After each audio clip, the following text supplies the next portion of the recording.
Well, good morning. Yes, it's me, Kenny Polcari, your host of the party, and I'm coming to you live from Jupiter, Florida. Today's Monday, November 4th, 2024, just one day ahead of the U.S. presidential election, and thank God we're there now. Let's just get it done and over with. But here are some of the things you need to know to get your day started. Look, I just want to say it is that time of the year again when New York City charitable fundraisers kick off. And as you know, the Headstrong Project is very near and dear to me, right? It is a veterans charitable organization that treats these returning vets from PTS. Now, I'm chairman of the advisory board that seeks to raise awareness of the work that we do on behalf of our veterans that suffer.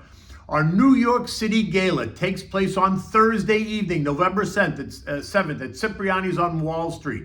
General Jim Mattis is our keynote speaker, and I hope and expect to raise nearly $4 million that evening. If you are considering supporting a charity this year, please consider the veterans and the Headstrong Project. You can give me a call to learn more, or you can go to theheadstrongproject.org to learn more about what we do and how we do it and how we help our veterans. Okay, so look, stocks advanced slightly on Friday as we awaited the action this week, right? The election is tomorrow, and the Fed meeting is on Thursday, so there's lots to talk about this week. Expect volatility if we don't have an immediate winner by Tuesday night or Wednesday morning. Oil advances as OPEC Plus holds off on those production increases that they talked about for December. And gold holds steady, and bonds, well, they're just confused. And what do we have for dinner tonight? We're having the cavatappi with roasted butternut squash and feta cheese. Oh my God, it is delish. Okay, so look, stocks advanced on Friday. The Dow was up 290, the S&P gained 25, the Nasdaq advanced by 145 points, the Russell was up 14 points, the transport added 100 points, and the equal-weighted S&P gained 5 points. The action dictated by the economic data, the upcoming election, the ongoing earnings reports, and the expected FOMC decision on Thursday of this week. Friday's drama was all about the October non-farm payroll report, and it was ugly. Some prefer just to call it noisy. Only 12,000 jobs were created versus the expected 110. Last month's number was revised lower, and the last 2 months' numbers are down 112,000 jobs, so that's not good by any stretch of the imagination. Manufacturing payrolls, yeah, they're down as well, down 46,000. Now, this was all explained away due to the 2 hurricanes and the big Boeing strike, which kind of leads me to ask, wait, but we knew those events occurred during the month. Shouldn't those effects have already been built into the analysis, into the expectation? Shouldn't the expected number have already reflected the damage that those events were going to bring? Well, I guess not, because then how would they explain the weakness? I mean, hurricanes and strikes make it all the more real. In any event, unemployment remains at 4.1%. The average hourly earnings month over month are up 0.4, a little bit better than expected, while year over year is up a full 4%, both really in line, right?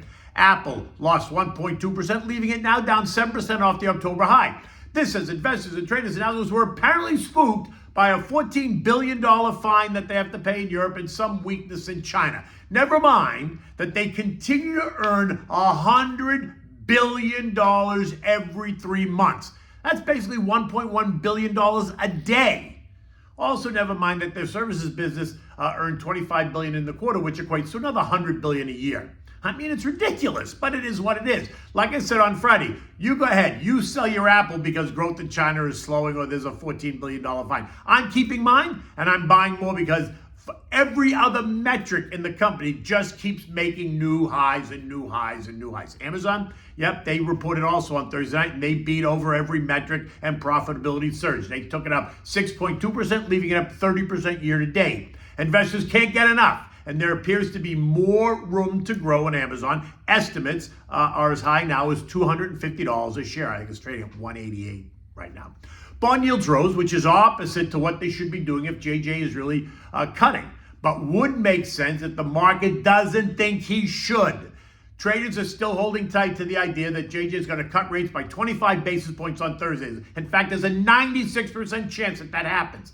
and then again they're going to cut them in December. While the market though is sending a different signal. On Friday afternoon, the 2-year ended the day yielding 4.19%, the 10-year's yielding 4.37. They've only gone up since JJ started cutting rates. Over the weekend, we had the final early voting push around the country. We also had a number of new polls that suggest Kamala Harris is now in the lead. ABC has it at 49% to 46%. NBC has it tied, while the Des Moines Register in Iowa is pointing to a Harris win.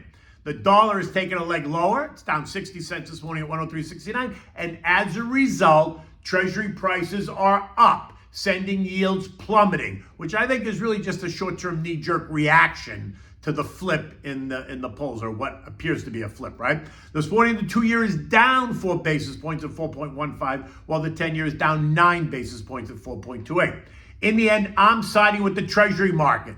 It is not supporting more rate cuts. It is screaming rising inflation. And if the Fed moves to cut, and maybe if that is the decision, then cut rates to cut the cost of debt service, raise inflation to inflate our way out of this mess.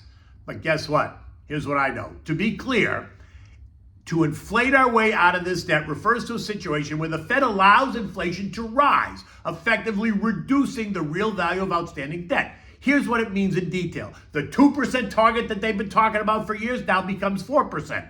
But the risk is that 2% then becomes even more. I mean, remember, we had 9% only 2 years ago. Debt's real value falls if inflation increases, right? The inflation-adjusted value of the debt decreases as we get more inflation. Thus, the inflate our way out of this. Easier repayment. With higher inflation, the government collects more revenue from taxes because wages and prices generally go up, making it easier for them to repay the debt without raising taxes or cutting spending, although they do a number on the household budget. But this is not without its side effects, right? Think the longer term economic impact. While it can ease the burden of debt repayment, this approach reduces the purchasing power for consumers and can cause a potential loss of investor confidence, sending stocks reeling, and higher interest rates as creditors demand more, higher long-term rates for lending money under inflationary conditions. Recall the last time that this happened, 1980, interest rates went to 20+%. Anyone with any money put their money into CDs or money market funds because they had zero risk, and stocks plummeted. So I'm just asking, is history about to repeat itself? Now, oil is up $2 or 3.15% after OPEC decided to push back those planned production increases that were to take effect in December. And Iran continues to ramp up the rhetoric against Israel, saying that we should expect, the world, should expect a crushing response. A response that's expected to happen after tomorrow's election, but before the January inauguration. I'm curious. Is that going to depend on who wins the election? Is the outcome different depending on who wins? Oh, it is a tangled web we weave. Oil is now above the trendline resistance, which was at 70.20. It's now trading at 71.70, leaving us about to test intermediate trendline resistance at 73.05.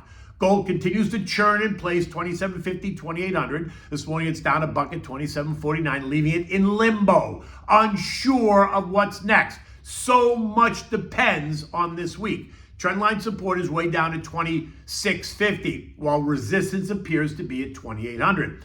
Eco data today includes factory orders expected to be down 0.5%, while durable goods is expected to be down 0.8. Tomorrow brings us ISM Services PMI of 53.8, that's expansionary. Wednesday brings us S&P Services PMI 55.3, expansionary. And then Thursday brings us the FOMC announcement. Remember, members of the Fed are now in blackout mode. They cannot talk, so keep your eyes on the Wall Street Journal or any story from Nikki T or some breaking report from Goldman Sachs. Because if either one of those comes, they create a news story or they create this breaking report, then that is going to be what the Fed does, right? If they don't write a story or Goldman doesn't have a breaking report in the next 3 days, then we are going to get a 25 basis point rate cut.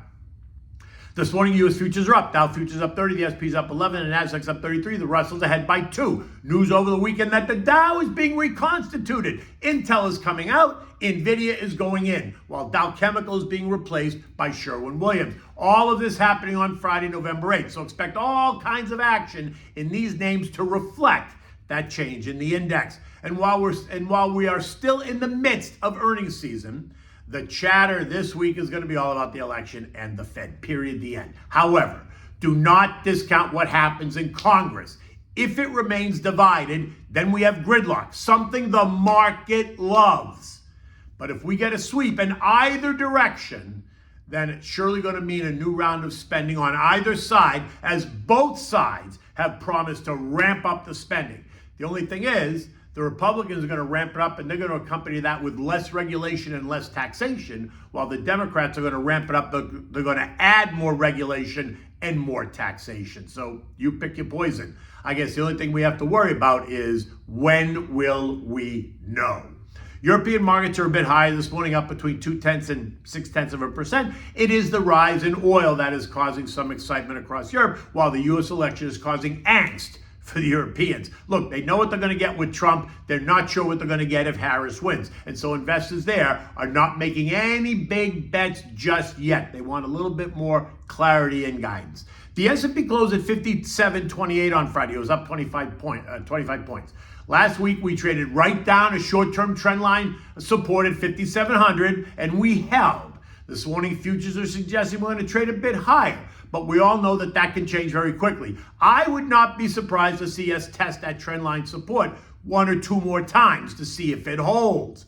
But remember, this could be a very volatile week. Investors should not be drawn into making rash decisions. Markets can be irrational in the short term, depending on the rhetoric. So talk to your advisor if you're concerned about your portfolio. But if it is well balanced and it has the biggest names in their respective industries, then don't panic. If, on the other hand, you own a lot of speculative names in your portfolio, maybe you want to revisit that idea. I mean, I'm just saying, it's just a thought. Trendline supports on the S&P are at 5,700, 5,592, and 5,359. A move down to the long-term trendline support at 5,359 is only 6.5% from here and is well within what is considered normal. We'd have to trade all the way down to 52.95 to suffer a 10% correction off the October high of 58.78. So for me, that is key. Using some of the contra trades to provide a hedge against your portfolio isn't a bad idea. Just know what you are using and how it reacts. The DOG, the SH, and the PSQ all trade 1 for 1 in terms of its reaction. The SPSX trades 3 to 1, right? While the VIXY will respond to what the VIX does. This morning, the VIX is up 2.5% to 22.45. 23.20 is a level to watch on the VIX. If we test and pierce that to the upside, then I would expect the VIX to surge and stocks to fall. So buying the VIXY would be an appropriate response. I'm just saying. Again, the next couple of days are going to be full of angst. Do not make emotional decisions. My guess is that once the election is over and the winners, including the White House, the Senate, and the House, are determined, then investors can focus back on what the economy would be expected to do under either administration. Successful investing, remember, is a marathon. It is not a sprint. You can look me up, go to my blog, click on the link in there, send me a message, put KP in the box. I'll be happy to call you back and discuss any of your concerns. Okay.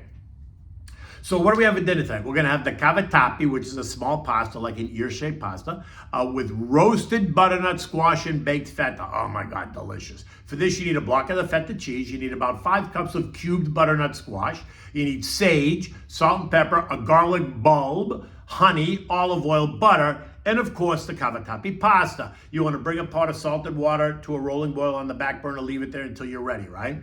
Now in a large roasting pan, add the squash. Season it with salt and pepper, drizzle some olive oil, put in a half a stick of butter that you've cut up, put in the garlic bulb with the top sliced off that you've soaked in oil, right? Then put all that in the oven, uncovered, and roast it at about 375 degrees for about 30 minutes or so. You really want to just make sure that the squash becomes soft. When you have about 10 minutes left, you're going to add the pasta to the water, cook it till it's al dente, about 8 minutes. Now remove the squash from the oven. Squeeze out the garlic bulbs and then mix the squash with the feta cheese and the garlic bulbs.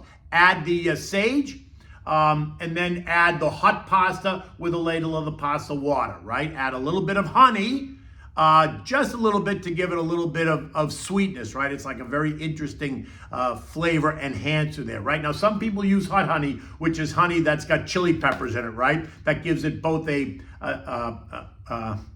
bite and a sweetness. I don't particularly like that, but you do you. And so if you like hot honey, then you can use the hot honey. I prefer just the regular honey, but you're only putting a little bit in. Don't overdo it because the honey can be very powerful. In any event, it's kind of a cloudy day outside, right? It's not raining, but it's kind of a cloudy day. I'm not sure what that means for the markets, but we're about to find out. In any event, until tomorrow, take good care.